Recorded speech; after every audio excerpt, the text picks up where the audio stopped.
thank you. It's great to be with you. It's good to see you. It is great to see you too. I mean, you've been like on a whirlwind here. Yeah. Are you a little jet lagged or no?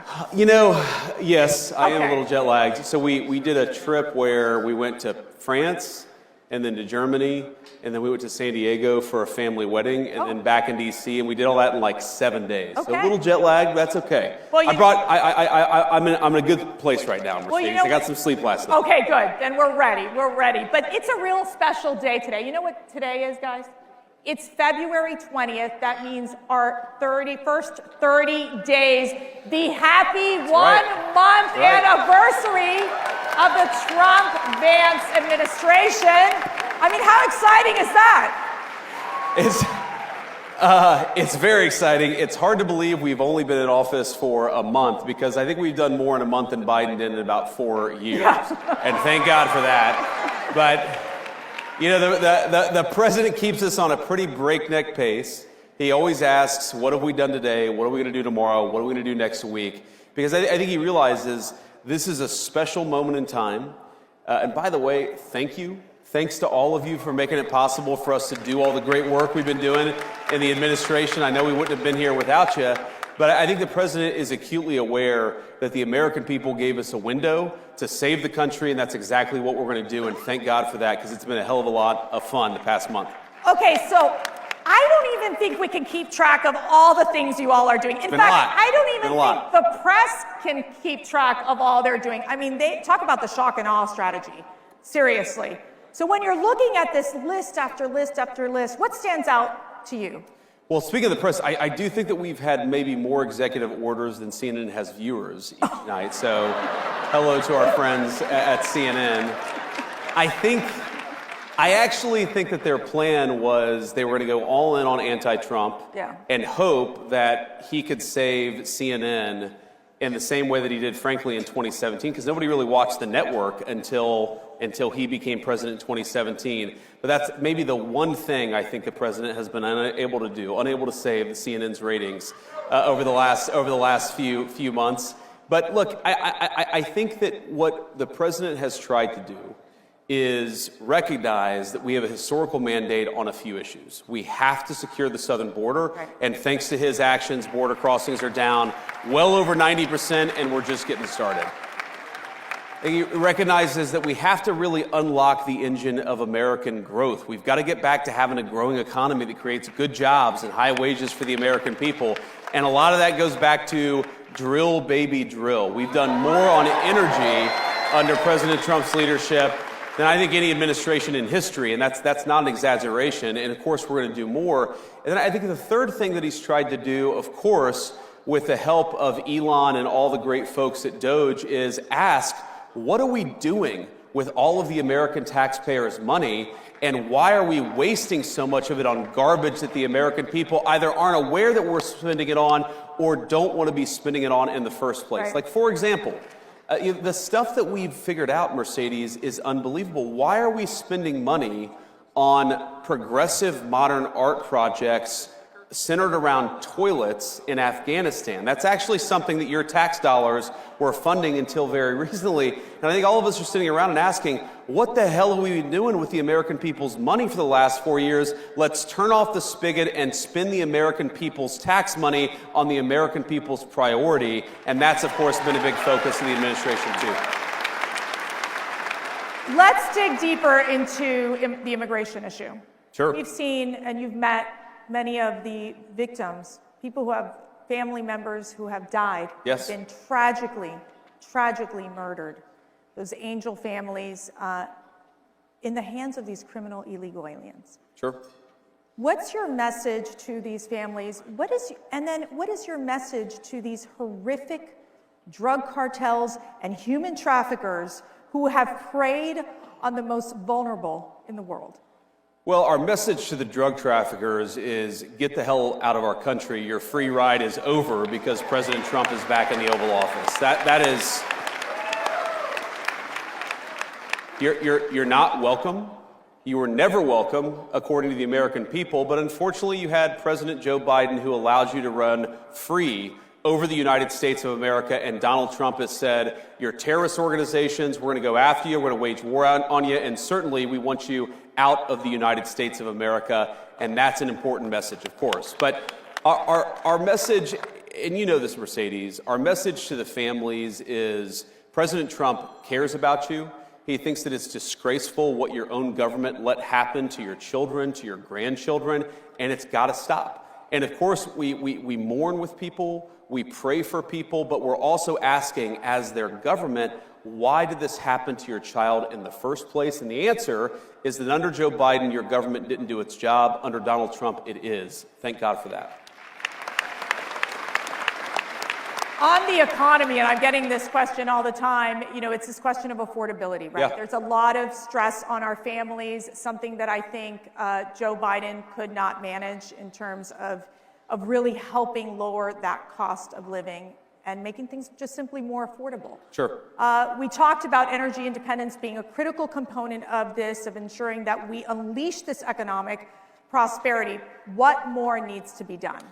Yeah, so one of the first interviews I did, it was, I think, 6 or 7 days after the inauguration, and somebody asked me, well, it's been 6 days, what have you guys done to fix the inflation crisis created by Joe Biden? I'm like, well, first of all, it's been 6 days, we've done a lot in 6 days, but it's going to take some time to fix what Joe Biden broke over 4 years. And we know it is easy, unfortunately, to burn the house down. It takes a little bit of time to build it back up. And here's what we have to do.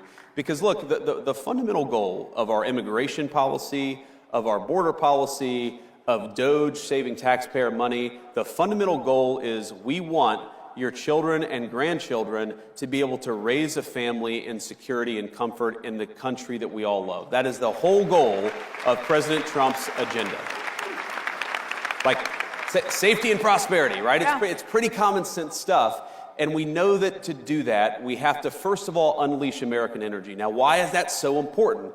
Because look, we all know grocery prices got too high under Joe Biden's leadership. Well, one of the main drivers of groceries is energy. Because if the farmers are paying more for energy, then we're all paying more for what the farmers grow. And if the truck drivers who are delivering the groceries are paying more for fuel, then we're all paying more for what the truck drivers are delivering to the grocery store. If we unleash American energy, that will do more than anything to drive down the cost for the American people. The second thing, Mercedes, is we have got to stop spending the American people's money on garbage. Every dollar that we take in and spend, you have to pay for, either through taxes or through inflation. And if we spend the American people's money more wisely, if we stop taxing and spending the American people to death, that's also going to bring relief to all of the pricing pressures that are out there. We're going to make it affordable to live in this country again. That's our mandate. That's our goal. And you're right, there's a lot more that we can do, but I think we've got a pretty good start after 30 days. We've got a pretty good start. But we've got this big, beautiful one bill budget reconciliation scenario. How is that working? What are the dynamics that are happening right now in Congress and what the administration is doing to ensure that a lot of what the president is wanting to do in terms of really pushing forward with economic prosperity and his tax relief initiatives gets done in these bills? Sure.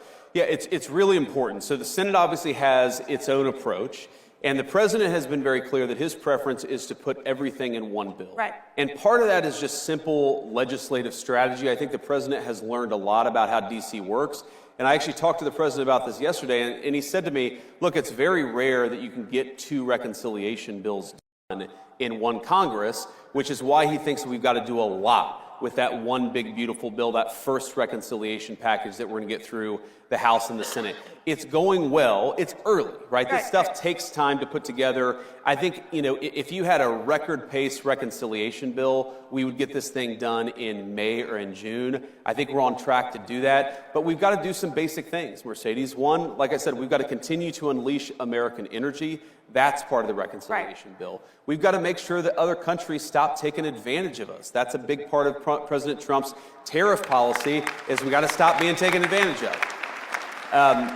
of course, we want to make the President Trump tax cuts permanent and extend them into the future. We want no taxes on tips. We got to do some of the things we talked about during the campaign. That's got to be part of it. And then finally, and this is really important, everything the president has done on the border, we have got to empower him to do it, not just for a month, but for the next 4 years. And we've got to hire more Border Patrol agents. We got to give Tom Homan and Stephen Miller and Kristi Noem the resources they need to secure the border. And just not to return to the border, but I think so many of our issues come back to the border, because if you take 30, 40 million illegal aliens, you take Medicare fraud, Social Security fraud. Why are we taking the people's Social Security payments and giving it to illegal aliens? We know that's happening in the United States of America today. We've got to stop it. If you get control of the border, Mercedes, you do more to control the fiscal problem, the financial problems that we have in this country than almost anything. Get illegal aliens out of our country, make sure American tax dollars go to American people.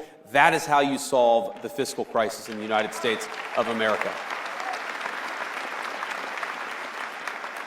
Shifting to your incredible speech at the Munich conference. Did you all watch that?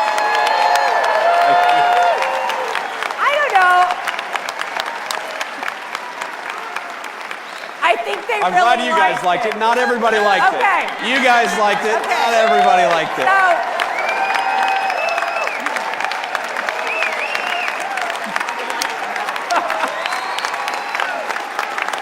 Good to see you.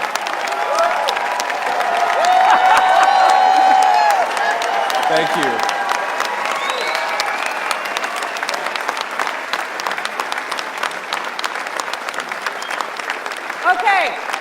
okay. I'll take a standing ovation for a speech I already gave. That's like awesome. two for the price of one. Yeah, I was going to say, here's your speech to say it again. All right. But it was fascinating because there was obviously some of these European leaders that, they were a little uptight about it. It stressed them out just a little bit. A little bit. But you talked about the greatest threats in Europe. Yeah. So, look, the greatest threat in Europe, and I'd say it was the greatest threat in the United States until about 30 days ago, is that you've had the leaders of the West decide that they should send millions and millions of unvetted foreign migrants into their countries. That is the biggest threat to Europe. And frankly, it remains, by the way, the biggest threat to the United States because, yes, we've got 4 years of President Trump's leadership, but I guarantee you, if the Democrats ever get power again, they're going to try to do it again. We cannot rebuild Western civilization. We cannot rebuild the United States of America or Europe by letting millions and millions of unvetted illegal migrants come into our country. It has to stop. Thank God it stopped here, but it's got to stop there. And a related issue, Mercedes, is you can't just stop it. You have to allow European peoples, and of course the American people too, to raise issues about it. Right. You have to allow free speech to debate this stuff. You have to stop doing things to the populations of the world. You've got to give the populations of the world the opportunity to speak up and say, no more of this BS. We want borders. We want sovereignty. We want to be able to speak our own mind in our own country.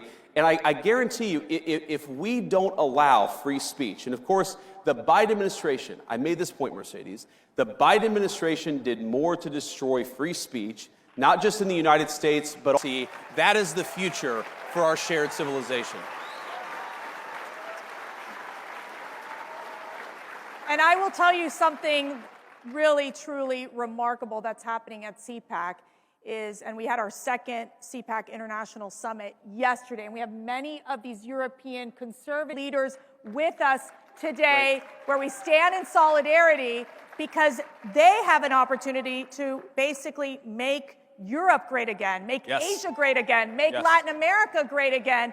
And so in essence, I think your message was very well received by many of those conservative leaders across the globe. But what does this mean with the U.S. now that, in giving that speech? What does this mean with the U.S.'s relationship with Europe? Well, look, obviously, we're going to continue to have important alliances with Europe, but I really do think the strength of those alliances is going to depend on whether we take our societies in the right direction. Think about this. Germany's entire defense is subsidized by the American taxpayer. There are thousands upon thousands of American troops in Germany today. Do you think that the American taxpayer is going to stand for that if you get thrown in jail in Germany for posting a mean tweet? Of course they're not, right? So the point that I try to make to our European friends, and I think that they're our friends, I believe that, I know President Trump does, is that friendship is based on shared values. You do not have shared values if you're jailing people for saying we should close down our border. You don't have shared values if you cancel elections because you don't like the result, and that happened in Romania. You do not have shared values if you're so afraid of your own people that you silence them and shut them up. So let's have shared values. Let's defend democracy. Let's have free expression, not just in the United States, but all over the Western world. That is the path to strong alliances in Europe. We had Ambassador Rick Riddell with us yesterday. He'll be on the CPAC stage during these conferences. He has like 3 jobs, or 4 or 5. Yes, he does. But let me ask you this. Where are we on and basically the status of the Russia-Ukraine moving forward in terms of these negotiations in bringing peace to this endless war? You know, it's early, and I think what President Trump, what makes him such an effective negotiator, I've seen this in private, is that he doesn't take anything off the table. When he walks into negotiation, he says everything is on the table. And of course, that makes the heads explode in the American media because they say, why are you talking to Russia? Well, how are you going to end the war unless you're talking to Russia? You've got to talk to everybody involved in the fighting if you actually want to bring the conflict to a close. And I know the president does. But I'll tell you the goals that animate President Trump's policy. It's really simple. He wants the killing to stop. He wants to bring lasting peace to Europe. He doesn't just want to stop it now and have the war restart a month from now. He wants to bring lasting peace to Europe because the president believes this, and he's absolutely right.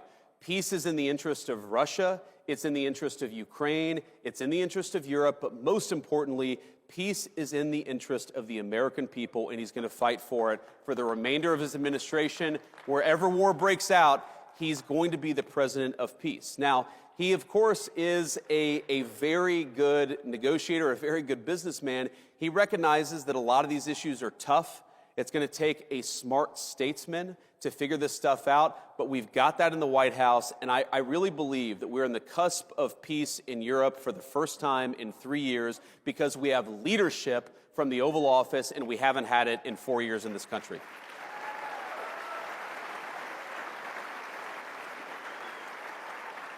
Matt and I mentioned this right when we started the conference. We're honored by the presence of 2 hostages that were freed after the Hamas atrocity, the tragedy that we've seen happen. And we have several of the family members as well who still, they're there. Where their loved ones are still being detained by Hamas.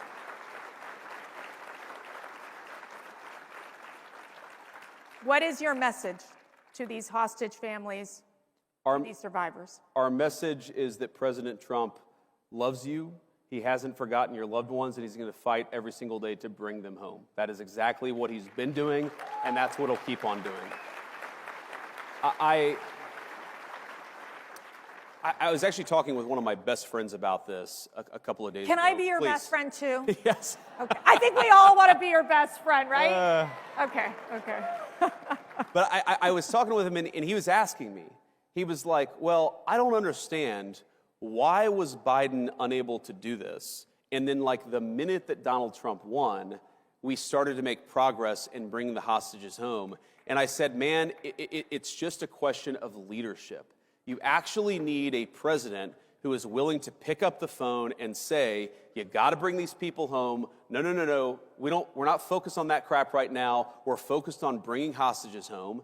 And then when the negotiations hit a wall, because they always do, you need a president who picks up the phone and says, cut this crap out, we've got to make progress, and you've got to keep that pace going.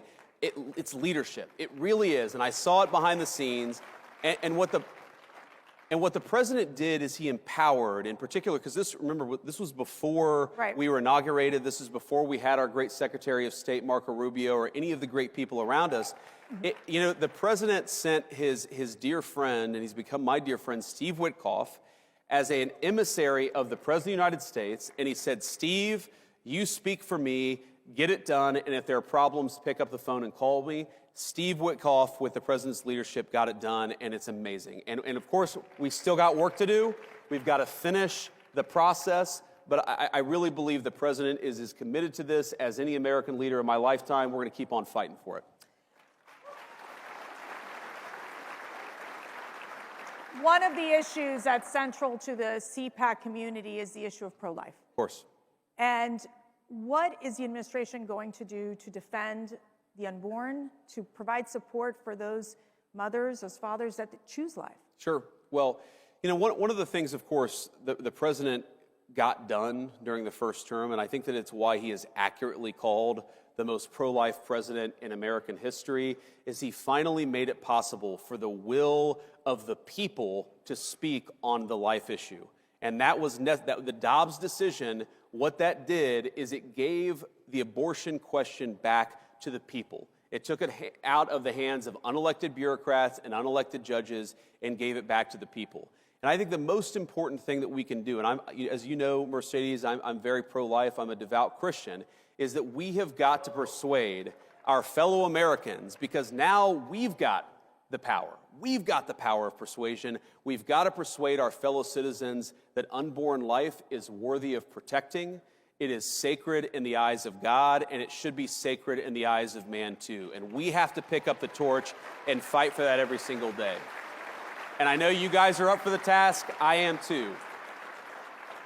And I think on the administration side, what the president has said, and it's been consistent, it's going to be consistent in the rhetoric and in the policy, is we believe in the Trump administration that babies are good, that families are good, and we want to make it easier for young moms and young dads to choose life, to start families, and to bring new life into the world. That's the whole point of our policy. Now, some of that, of course, is supporting our great crisis pregnancy centers at the moment of these important health care decisions, encouraging young women to choose life at that important moment of choice. Some of that is bringing costs down so that young moms and dads don't look to the future and a new baby and say, how can I afford this? And if they're able to actually afford to raise a family, maybe they'll start thinking of babies as the blessings that we all know that they are. Yeah. And I think... But I think fundamentally this is going to take a lot of leadership from the president on down, but from every single person in this room. We've got to persuade our fellow citizens to stop thinking about babies as inconveniences to be discarded. We've got to start thinking of them as blessings to cherish, and that's exactly what I promise to do. So now we're going to get personal. This is going to be so fun. Your faith. Yep. Why is it so important to you? What does it mean to you? Tell us why, when you go every single day to work, how faith is a part of who you are. Well, first is I believe the fundamental tenet of the Christian faith. It's not just a set of good moral principles, though it is that. I think the fundamental tenet of our faith is that the Son of God became man. He died, and then he raised himself from the dead. That is the fundamental tenet of the Christian faith, and I think so much flows from that. And I think one lesson that flows from that is that we shouldn't fear death. Of course, death is a very bad thing, but there are much more terrible things than just losing one's life, and importantly, you could lose one's soul. And I think whether it's fighting for the unborn or fighting for peace and security for our citizens, I want us to be the kind of society where my kids can grow up to be virtuous young people, can be good young Christians, of course, because that's what I'm trying to raise them to be. And that's what our public policy is trying to do. Creating the space where moms and dads can raise their children in their faith to become good young people who believe the things that I do. That is what I'm trying to create, is the space for you, of course, to raise your children as you see fit, but the space for me to raise my kids to be the kind of young people that I think they ought to be. And the other thing that I take from it, Mercedes, is if you look at the long history of the Christian faith, we've been around for about 2,000 years now, give or take a few years, and there have been really dark times in the history of the Christian faith. There have been really good times in the history of the Christian faith. And I just try to remind myself that we put our faith in God above, we put our faith in the grace of God, and we try the best to do His will, and we don't worry so much about whether we're going to have earthly rewards. We worry about whether we're doing right by God Almighty above. That's what I try to do, and that's how I try to run my life in public. You mentioned raising these children into good people and also into good citizens that can contribute to society and to the world. We had so many young people come out and support Donald Trump and JD Vance. And thank you. This past election. So what is your message? And what is your message to the young men? You know, I guess my message to young people generally is we're trying to make your life better. And that is the simple thrust of President Trump's policy is we want you to be able to buy a home. We want you to be able to work a good job. We want you to be able to raise your kids, like I said, according to the values that you believe in. And we want you to be able to build a nice life in this country that all of us love. That is what we're trying to do. And, you know, you guys more than anybody, more than me, I'm talking about people under the age of 30 in particular, you guys are going to have to deal with the consequences of good policy or of bad policy for much longer than the rest of us. And I want you guys to think about the future and ask yourself, do you want safe communities? Do you want a prosperous life? Do you want to be able to work a good job? Or do you want that job shipped off to China or somewhere else? We're fighting for you every single day. We want you to help fight for us because we've got to win. Not just the policy battles of the next couple of months. We've got to win the midterm elections in a couple of years. We need you. We recognize that we need you, and we're fighting for you every single day. And I think, you know, you asked me, you know, my message to young men is I think that our culture sends a message to young men that you should suppress every masculine urge. You should try to cast aside your family. You should try to suppress what makes you a young man in the first place. And I think that my message to young men is don't allow this broken culture to send you a message that you're a bad person because you're a man, because you like to tell a joke, because you like to have a beer with your friends, or because you're competitive. It's...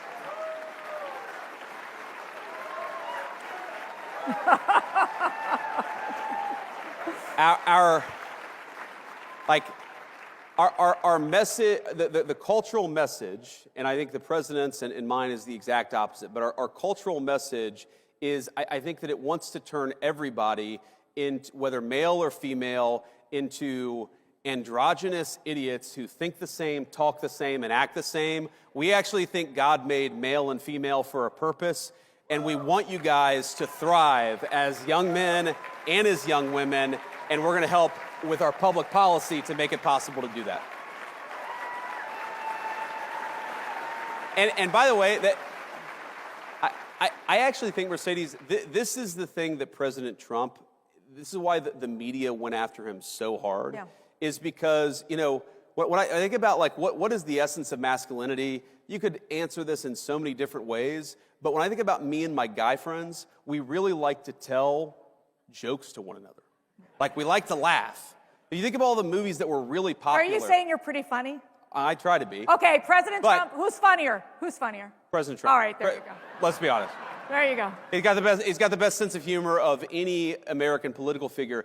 But I think this is why young men in particular are so you know, they're so inspired by President Trump is because he doesn't allow the media to tell him he can't make a joke or he can't have an original thought. President Trump just says what's on his mind. That's a damn good thing, and it's a good example to set for young men in American culture. You know, I always tell my 5 daughters, so I don't have any sons, but Matt and I, we have 5 beautiful daughters, and I always say, you know, the most important decision you'll ever make is who you marry. That's right. Always who you marry. And you made a very important decision in marrying Usha. I did. I married up. She is a beautiful second lady, and I want to know, what is the best advice Usha has given you? Well, This is so fun. Okay. This is going to be very personal. One piece of advice she gave me like a week ago was, you should be nicer on social media. I don't know that I'll take that advice. Some advice is good. Some advice is, you know, can be good, but you don't have to always take it. You sound like my husband. The best advice Usha ever gave me, when it comes, I mean, she gave me so many good life advices or pieces of advice, but the best advice she gave me when it came to politics is, don't let them filter you. And in politics, you know, you've got consultants, and you've got media professionals, you've got pollsters, you've got a lot of people who try to tell you what to say or how to behave or, you know, what to do. And Usha just said, just be yourself, be authentic, go out there and say what's actually on your mind, maybe a little nicer from time to time. But I think that's the best advice that she gave me, and that's why we take our kids everywhere, and that's why I'm not afraid to make a joke on social media, even if it's sometimes a dad joke. Forgive me, all of you who don't like dad jokes, but you just got to be yourself. Yeah. And I think that's President Trump's superpower in American politics, and that's probably the best advice Usha ever gave me, at least on politics. Okay, last question. What inspires you every day? Well, I mean, one is my family, right? I mean, I'm blessed to have a 7-year-old, a 5-year-old, and a 3-year-old, and I can't help but see the country through their eyes. And when we were on the campaign in particular, and we would take our kids with us, all of my kids, when we were about to land in some new place, you know, they'd all rush to the window of the plane and they'd look out and they'd say, "Oh, Dad, this looks so cool." Like, you know, the beauty of the Arizona cactuses and Arizona deserts. Or, you know, we'd be in Texas for a fundraiser and they'd be like, "Oh my God, like, look at just all of that open space," right? Or we'd be in North Carolina and say, "Oh, look how beautiful the Green Mountains," right? This idea of these beautiful green mountains of Appalachia, North Carolina. We love North Carolina. And I guess what inspires me is, you can't help but be hopeful and energetic and optimistic about this country when you see it through the eyes of a child. So I hope I never lose that perspective, because it does inspire me every day. Well, Mr. Vice President, you inspire us every day. We are praying for you. We are praying for your family. We are praying for this incredible administration, for, of course, President Donald Trump, and we are honored that you are here with our CPAC family. And I'm honored to be here. Thank you. Thank you so much. Thank you all.